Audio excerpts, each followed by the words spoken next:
Major announcement by the President during the State of the Nation address on Thursday, acknowledging that South Africa is in a deep safety crisis, from gang wars on the Cape Flats to the organised crime syndicates operating nationally. And so the President announcing the deployment of the SANDF to gang and gun hotspots here in the Cape, but also to areas affected by illegal mining in Gauteng. But the move does raise serious questions on the constitutional limits on the powers of the SANDF, the militarization of public safety, and whether this actually addresses any of the root causes. There have been certain public pressure groups like the Cape Crime Crisis Coalition, as you heard in Eyewitness News, calling this not a solution but rather a surrender.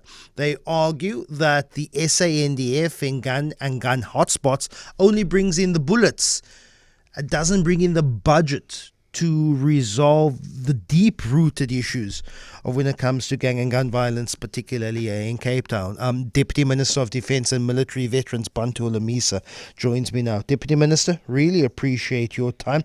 Generally, what will be the SANDF's mandate, precise mandate here, and how to address gang and gun violence here in the Western Cape? We've done it before. There was Operation Prosper in 2019. Yes, we saw a momentary quieting of the streets, but after the SANDF left, it returned to normal, and this is where we are now. Good morning, Deputy Minister.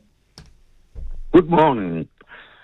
The analysis you have just outlined is correct. I agree 100% with it.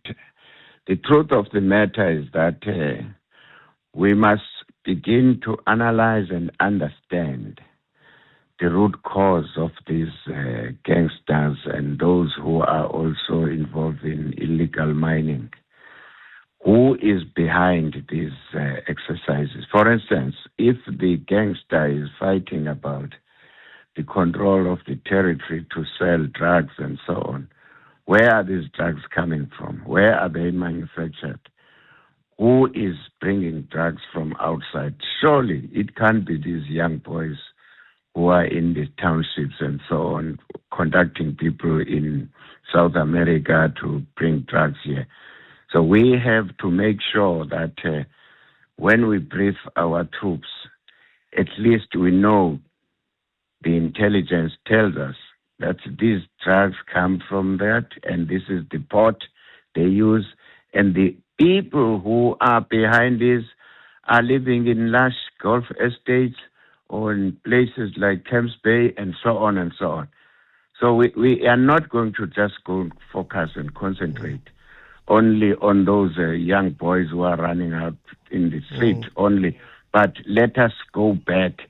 Where is this product coming from? Recently we heard that there are Mexicans who in Gauteng or in Mpumalanga who are manufacturing drugs. So let us look at this whole situation of security in South Africa holistically. So I'm glad we agree that there's no evidence that the presence of the army brings any sustainable, long-lasting disruption. So what would the mandate of the SANDF be? What would they be doing on Cape Towns and the Cape Flat streets? Right now we are under the command of the police. So if the police says they want support from the army to cordon off a certain area, they want to arrest the suspects and so on, we'll assist them, because these suspects and are fully armed. They're brandishing weapons of war. So you need a little bit of support from the defense. We are not carrying any warrants of arrest, but we are just merely there to protect the police to do their work. So the SANDF being brought in to protect the police isn't, yes. and that for me, and I'm sure for many people listening, would be absolutely strange. Surely this is an admission that civilian policing investigation has not What do has you not think the worked. defense force? What do you think the defense force is there to do in the townships, in the cities?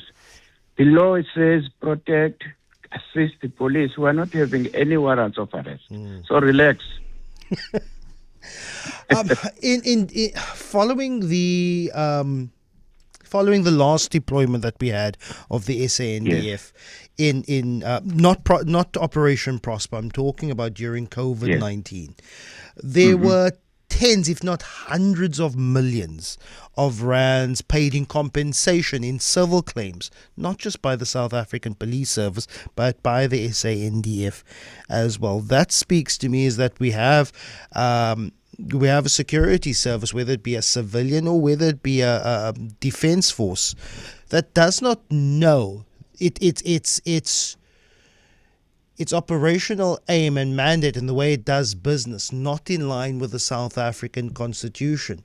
How do we ensure that those who are out on the streets of Cape Flats over the next while does so constitutionally? Yes, with a particular show of presence, but doesn't go in violating the rights of many innocent people that will be caught. And I'm making a prediction here.